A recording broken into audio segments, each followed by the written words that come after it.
আমি এখন আছি সুইডেনের দ্বিতীয় বৃহত্তম শহর গথেনবার্গে। আজকে আমরা যাব এক অসাধারণ পাবলিক ট্রান্সপোর্ট ভ্রমণে। রসেনহিল থেকে শুরু করে একেত্রাগাতান হয়ে নোর্ডস্তান পর্যন্ত। এই রুটে আমরা দেখব শহরের বাস ও ট্রাম নেটওয়ার্ক, স্থানীয় মানুষের জীবনধারা, রাস্তার সৌন্দর্য আর গথেনবার্গের ঐতিহাসিক পরিবেশ। গথেনবার্গ সুইডেনের পশ্চিম উপকূলে অবস্থিত ইয়োটাএলফ নদীর তীরে গড়ে উঠেছে। শহরটি 1661 সালে রাজা গুস্তাভ অ্যাডলফ প্রতিষ্ঠা করেন। এটি আজ ইউরোপের অন্যতম গুরুত্বপূর্ণ বন্দর নগরী। এখন আমরা আছি রসেনহিল বাস স্টপে। এটি গথেনবার্গের উত্তরের একটি শান্ত ও সবুজ এলাকা। এখান থেকে শহরের বিভিন্ন দিকে নিয়মিত বাস চলাচল করে। বিশেষ করে বাস লাইন 16, 20, 25 এই এলাকায় জনপ্রিয়। এই এলাকায় মূলত বাসিন্দারা শান্তিপূর্ণভাবে বসবাস করেন। চারপাশে গাছপালা, ছোট ছোট সুইডিশ ঘর আর দূরে দেখা যায় ইয়োটাএলফ নদীর ধারে ইন্ডাস্ট্রিয়াল জোন। এখন আমরা উঠব বাসে আর যাত্রা শুরু করব একেত্রাগাতানের দিকে। রাস্তার দুই পাশে যেভাবে গাছের সারি আর সাইকেল লেন দেখা যায়, এটাই ইউরোপীয় শহরগুলির বৈশিষ্ট্য। রসেনহিল থেকে একেত্রাগাতান পৌঁছাতে সময় লাগে 10 মিনিট। চারপাশে কত সুন্দর সবুজ গাছপালা, পরিচ্ছন্ন রাস্তা, শান্ত পরিবেশ, একদম নিখুঁত পরিকল্পিত শহর।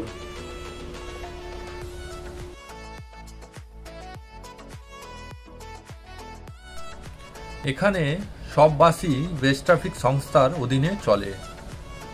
এখানে বাসে ওঠার সময় নগদ টাকা নেওয়া হয় না। সব পেমেন্ট হয় কার্ড, মোবাইল অ্যাপ বা ট্রাভেল পাসের মাধ্যমে।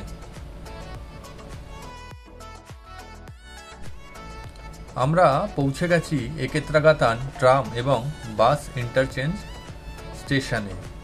এটি গথেনবার্গের একটি গুরুত্বপূর্ণ পরিবহন সংযোগ কেন্দ্র। এখানে বাস আর ট্রাম দুটি চলে। জনপ্রিয় ট্রাম লাইন 5, 6, 10 এখান দিয়ে যায়। এখান থেকে আমি উঠব ট্রাম নাম্বার 5, যা যাবে নোর্ডস্তান পর্যন্ত। গথেনবার্গ ট্রাম ব্যবস্থাটি বিশ্বের অন্যতম পুরনো ও কার্যকরী। গথেনবার্গে প্রথম ট্রাম চালু হয়েছিল 1879 সালে। তখন এটি ছিল ঘোড়ায় টানা। পরে 1902 সালে শুরু হয় ইলেকট্রিক ট্রাম সার্ভিস। আজ শহরের প্রায় 16টি ট্রাম লাইন চালু রয়েছে, যেগুলো প্রতিদিন লাখ লাখ মানুষ ব্যবহার করেন। ট্রামের ভিতরটা খুবই পরিচ্ছন্ন ও নিঃশব্দ। প্রতিটি স্টপে ডিজিটাল স্ক্রিনে দেখা যায় পরের গন্তব্যের নাম, সময় ও বাস ট্রাম কানেকশন। একেত্রাগাতান থেকে নোর্ডস্তান যাওয়ার পথে আমরা পেরিয়ে যাব ইয়ালমার ব্রান্থিংসপ্লাৎসেন, বনসপার্কেন, তারপর শহরের কেন্দ্রস্থল।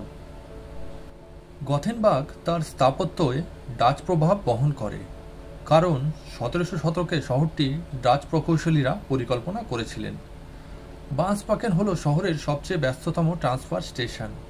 প্রতিদিন হাজার হাজার মানুষ এখান দিয়ে যাতায়াত করেন। এখান থেকে আপনি গথেনবার্গের সব এলাকায় যেতে পারবেন। ট্রাম চলার পথে দেখা যায় ঐতিহাসিক ভবন, নদীর পাশ দিয়ে চলা রাস্তা আর সুন্দর পার্ক। গথেনবার্গ শহরটা যেন একটা চলমান পোস্টকার্ড। এখন কিছু বলি সুইডেন দেশ সম্বন্ধে। সুইডেনের রাজধানী স্টকহোম। দেশটির সরকারি ভাষা সুইডিশ, তবে ইংরেজিও এখানে সবাই জানে। সুইডেনের মুদ্রা হচ্ছে সুইডিশ ক্রোনা। 1 ক্রোনা মানে প্রায় 9 থেকে 10 টাকার মতো। দেশের জনসংখ্যা প্রায় 1 কোটি এবং এটি ইউরোপের সবচেয়ে উন্নত ও শান্তিপূর্ণ দেশগুলির একটি। সুইডেনের আবহাওয়া ঠান্ডা, শীতে এখানে তাপমাত্রা -10 ডিগ্রির নিচে নেমে যায়। সুইডেন প্রযুক্তি, শিক্ষা ও মানবিক উন্নয়নের শীর্ষে। ভলভো, ইকেয়া, এরিকসন, স্পটিফাই সবই সুইডেনে তৈরি বিশ্ববিখ্যাত ব্র্যান্ড। আমরা এখন এসে পৌঁছেছি নোর্ডস্তান, গথেনবার্গের প্রধান শপিং ও ট্রানজিট হাব। এখানে রয়েছে বিশাল নোর্ডস্তান শপিং সেন্টার।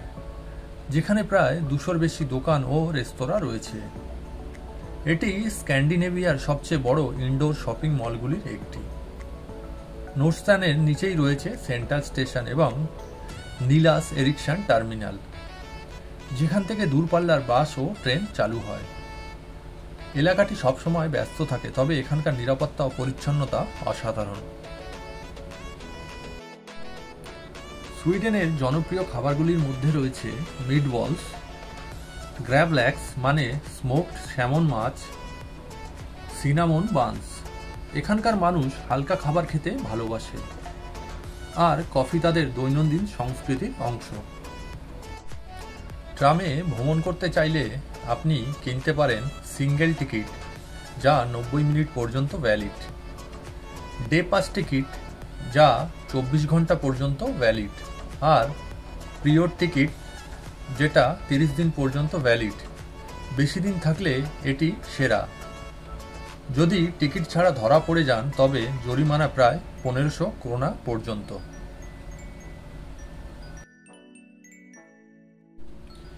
এভাবেই আমরা ঘুরে দেখলাম গথেনবার্গের 3টি গুরুত্বপূর্ণ স্থান, রসেন হিল, একেত্রা গাতান এবং নোর্ডস্টান। এই ভ্রমণের মাধ্যমে বোঝা যায় সুইডেনের পাবলিক ট্রান্সপোর্ট কতটা উন্নত, সময়নিষ্ঠ ও পরিবেশ বান্ধব। ভিডিওটি আপনাদের ভালো লেগে থাকলে অবশ্যই লাইক, কমেন্ট ও সাবস্ক্রাইব করতে ভুলবেন না।